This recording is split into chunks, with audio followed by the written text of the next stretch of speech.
Subuh kita bangun dengan rencana optimis. Begitu Isya, Allahu Akbar. Dengar itu bisa nangis. Abu Bakar bergetar, air mata keluar.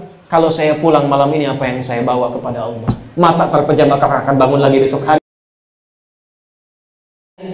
Dan yang paling menarik, ini yang paling hebat. Semua amalan sholat, bacaan dan gerakannya itu ada hikmahnya, ada artinya. Apalagi sholatnya di Masjid Al-Hikmah. Jadi ada maknanya Pak, dari mulai takbir, dari waktunya, dari waktu nama-namanya. Itu namanya tuh istimewa, beda sendiri. Ya, nih, pertama sholat namanya apa? Subuh kan? Ada dua nama, subuh dan fajar. Subuh di Quran surah 81 ayat 18, wasubhi idza tanaffas. Fajar di Quran surah ke-17 ayat berapa? Ayat berapa? 78. Ya, ayat 78. Aqimis sholata liduluki syamsi ila ghasaqil laili wa qur'ana fajr. Yang paling gampang ayat 89 lah. Wal fajr wa layalin. Ya, makanya ngaji. Ya. Nah, itu subuh. Fajar ada dua nama, ada rahasia, ntar kita bongkar. Siang sholat apa?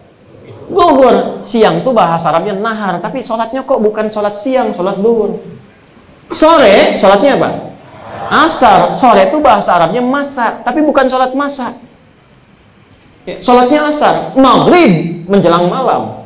Ya kan? Malam bahasa Arabnya lail, tapi sholatnya isya.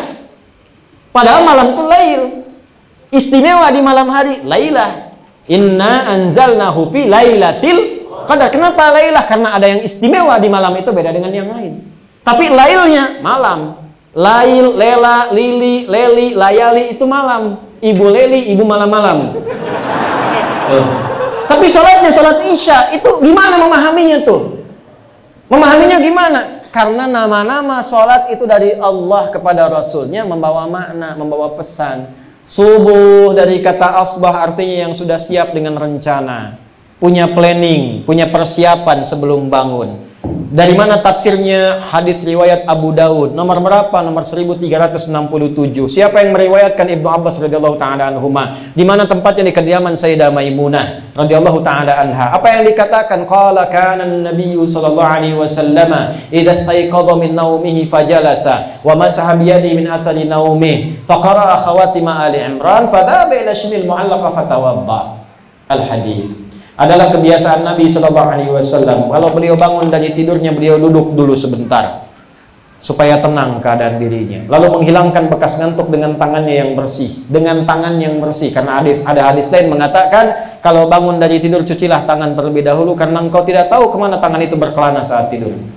Ya, nah dengan tangan yang bersih bersihkan. Setelah itu apa? Membaca 11 ayat terakhir surah Ali Imran.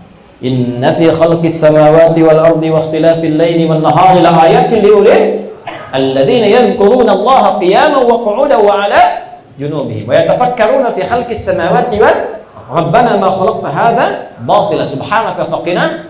Singkatnya ayat itu sampai ayat 200 mengajarkan kita kalau bangun tidur siapkan rencana-rencana yang akan dikerjakan di hari itu sampai akhiratnya.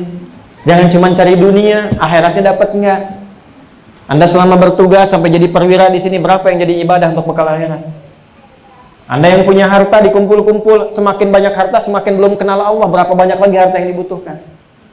Anda yang belajar ilmu sudah tinggi, sudah gelar tinggi belum kenal Allah, kasihan kalah sama anak TK tuh. Anak TK belum balik hafal Quran 30 juz. Anda sudah gelar banyak, baca Quran pun belum mampu, berapa banyak lagi waktu yang dibutuhkan untuk mendapatkan bagian itu? Banyak, rencanakan, mau kapan? Engke kumaha bukan kumaha engke. Ya nanti bagaimana bukan bagaimana nanti. Rumuskan. Ketika rumusan itu disusun, saya jam 7 akan ke sini, jam 8 mengerjakan ini, jam 9 ini sampai dengan tidur lagi, maka itu disebut dengan asbah. Sifatnya disebut dengan subuh. Kenapa sholatnya subuh? Maksudnya orang Islam itu kalau dipanggil, bangun dia sudah siap dengan rencana yang akan dikerjakan di hari itu. Maka datanglah kita merespon panggilan. Panggilan yang terpancar pada dalam jiwa kita disebut dengan fajar namanya. Maka ketika bangun, dibawalah agenda itu menghadap Allah dalam sholat, minta supaya dimudahkan, dilancarkan, dilindungi, diberikan keberkahan. Itulah sebabnya semua orang Islam dulu membawa agendanya dimulai dengan sholat subuh. Lalu dicek sampai siang pertengahan hari, hasilnya bagaimana? Sukses belum? Kalau belum, kenapa? Di kantor pekerjaan, kenapa belum tuntas yang ini? Alasannya apa? Sudah setengah hari belum ada hasil. Dunia, akhiratnya bagaimana? Ini proyek bagus, wah dapat kita hasil sampai siang. Akhiratnya gimana? Sudah sampai mana? Untuk memperjelas, dijelaskan. Jelas, hal yang jelas disebut zuhur namanya. Kalau kepikiran dunia saja, tidak pernah kenal akhirat, rugi. Karena saat meninggal nggak dibawa ke dunia. Selesai. Pulang, tinggal. Ke kuburannya nggak bawa. Ibu handphone sebagus-bagusnya, Bu. Masuk kubur nggak dibawa, Bu. Bu seragaman nih. Yang biru-biru, hitam-hitam, merah-merah. Masuk ke alam kubur, putih semua tuh. Ibu kan hebat kan, pengajian pakai seragam. Nanya sama suami, "Papa mana yang bagus ya, Pak ya? Biru atau kamera?" Kata suami, "Merah nih." Kata istri, "Biru kayaknya, Pak." Nanya tapi udah punya jawaban. Begitu keluar hijau. Cepatlah balik lagi kita ya. Ada. Pikirkan akhiratnya. Ya, jelas. Kalau nggak jelas rugi. Begitu pulang nggak ada bekal. Makanya muncul asar. Sholatnya bukan sore, sholat asar. Turunlah surat al-asar, sholat asar. Suratnya surat asar, surah 103. Apa bunyinya? Wal asr. Demi waktu kesempatan yang aku sudah berikan untuk beraktivitas supaya cari dunia untuk akhirat. Innal insana, sungguh manusia, insan disebutkan 65 kali dalam Al-Quran, menunjuk pada manusia dengan sifat pekerjaannya. Manusia banyak yang kerja tapi rugi. Kenapa? Cari dunia nggak cari akhirat. Innal insana lafi khusar. Ada yang nggak rugi. Siapa dia? Yang bekerja dengan imannya sehingga dia menjadi baik dan soleh. Illal ladzina amanu wa amilus sholihat. Ini poinnya. Makanya salatnya asar. Dipersiapkanlah sebelum hilang kehidupan. Muncul maghrib, tenggelam.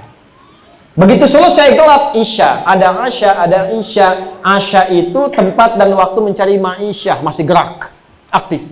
Kalau sudah kasrah, artinya jatuh ke bawah, hilang, habis. Maksudnya apa? Isya mengingatkan sesibuk-sibuknya kita akan berakhir. Tugas diemban sampai bintang dan seterusnya, tapi tetap akan purna pada akhirnya. Kaya, habis pada akhirnya. Pintar, lemah pada akhirnya. Kalau bukan kita meninggalkan dunia, dunia akan meninggalkan kita. Selesai. Pertanyaannya, setelah terlelap itu apa yang mau dibawa? Makanya sebelum kita tidur diajarkan dengan isya, sholat lagi. Pak, Ibu, kalau pahamnya begini, kita dengar adzan tiap waktu nggak akan sama. Adzan subuh itu lafadznya sama, maknanya beda dengan zuhur. Subuh kita bangun dengan rencana optimis. Begitu isya, Allahu Akbar, Allahu Akbar. Dengar itu bisa nangis. Abu Bakar bergetar, air mata keluar. Kalau saya pulang malam ini, apa yang saya bawa kepada Allah? Mata terpejam, maka akan bangun lagi besok hari.